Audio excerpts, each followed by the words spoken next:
Hello everybody, it's me, Hazer, back once again. Another SPL demo review. Today we're going to be having a look at a Kings vs. Glads Game 2. But before we get into that, if you want to watch demo files yourself, there's instructions on how to do it in the description down below. I get asked so often how to do it, so check the description if you want to. I should probably make a video on it so that I can at least get some ad revenue from telling people how, but whatever. Just give me the ad revenue for this video. That'll do. Yeah, check the description if you want to know how to watch demos yourselves. Anyway, watching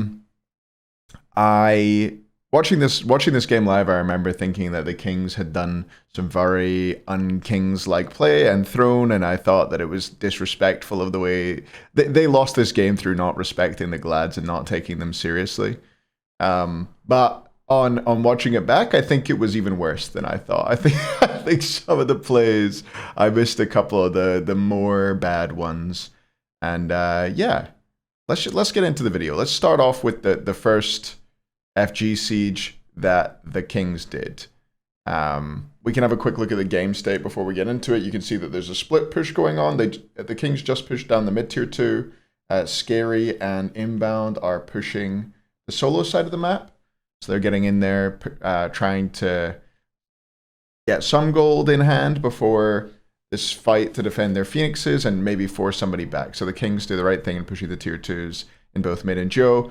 And then we get into this left side Phoenix siege, which should just be coming up. So, yeah. Forward they go. They kind of move over from mid to group up as 5. On the left-hand side, and they're looking to take this fight. Inbound doesn't have any beads at this point. He gets CC'd out. They follow up on him, and look, as soon as they get the one pick, they hard reset. They get out of there. They know that if they group, this Vimana can't do anything to them. Not only because they have the aura prots from the Nox, but just because they'll be able to...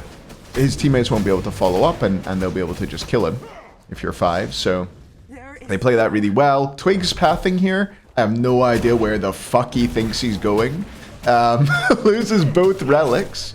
But that's a mistake that they kind of get away with. They get away with this first mistake and are able to walk on out of there. Somewhat, fortunately. But yeah, they get away with that one. They back on out. Twig lost both relics. They grab the Primal Fury on the way out. And then we see this play. Genetics and Variety are like, hey, let's be a little bit clever. If I notch 3 in you, you can teleport to a ward, and we can look for a play.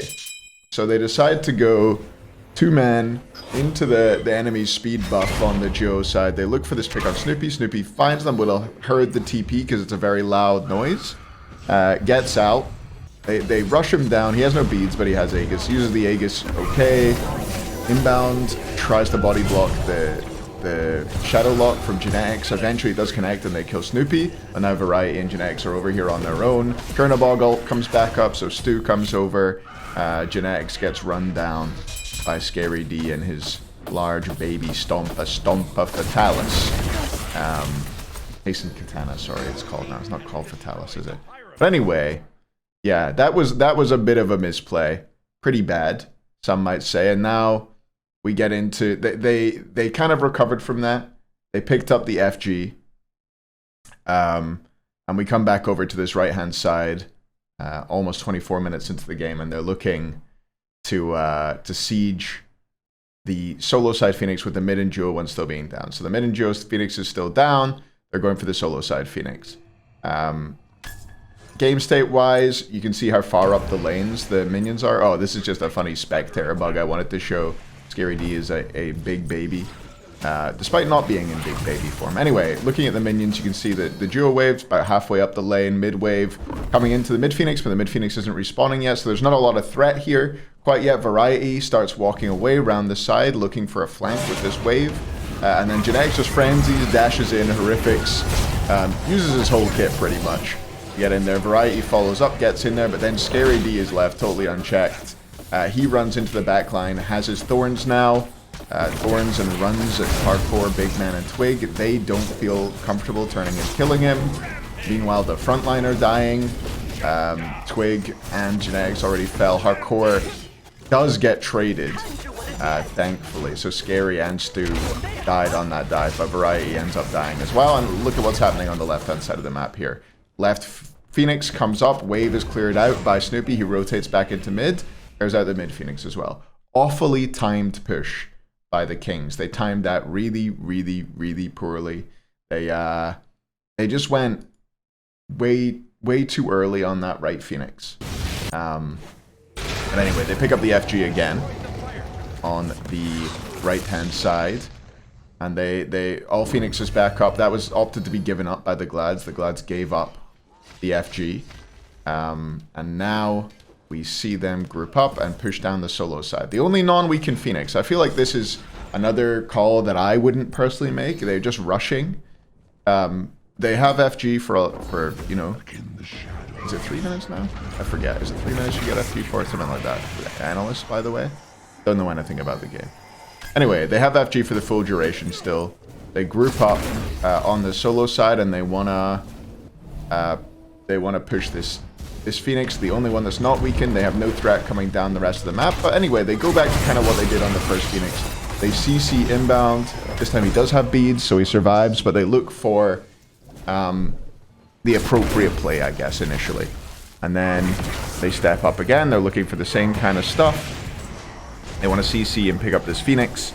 They're going to look for poke and then all in on it. You can see the danger this Agni poses, though, for sure. Especially for, like, Mart. Oh, 4-man Agni stun. There it is. It can do you trouble. But they turn it. They survive it. They use relics well. They get out. They poke Kirmi down. Variety then goes in really, really deep. Like, I don't really like the Variety went so deep here. They had a 5v4 on the Phoenix with Kirmi being out of there. And Variety turns it into kind of a 1v4.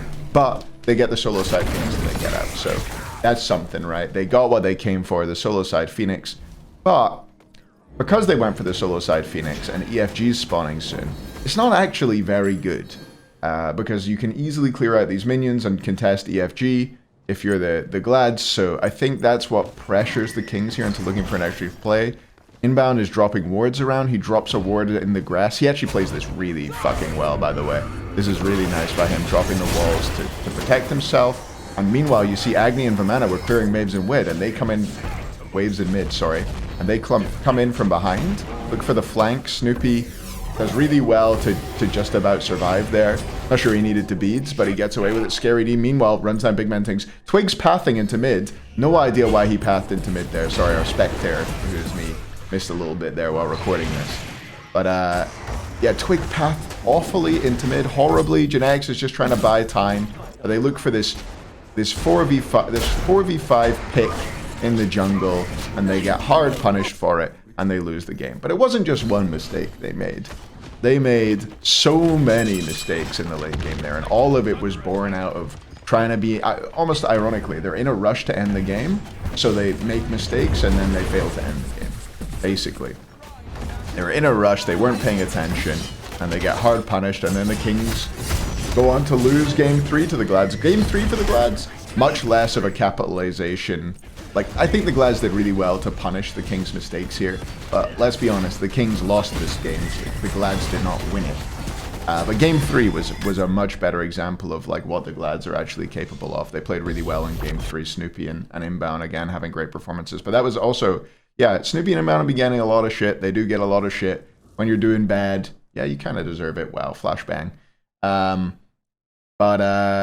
Yeah, they played really well there. That job by Inbound to walk around, to ward the jungle, to look out for these sneaky plays, kind of won them the game. And Snoopy being ballsy on the flank and getting his damage off and not doing a silly dash or anything like that forward was also really nice. Anyway, this has been a demo review. I've recorded it. Hopefully this format isn't too awful. I basically recorded the clips, put them together, watched them back, and did this recording of me talking over it.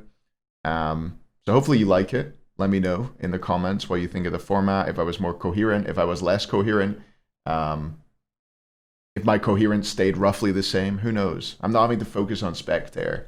But yeah, I'll be looking to make some more YouTube videos. I'll probably do power rankings sometime this week, maybe Wednesday evening.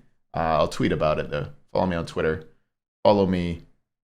Subscribe on YouTube. And don't forget to hit the bell. Anyway, Thanks everybody for watching, and I shall see you next time. Bye!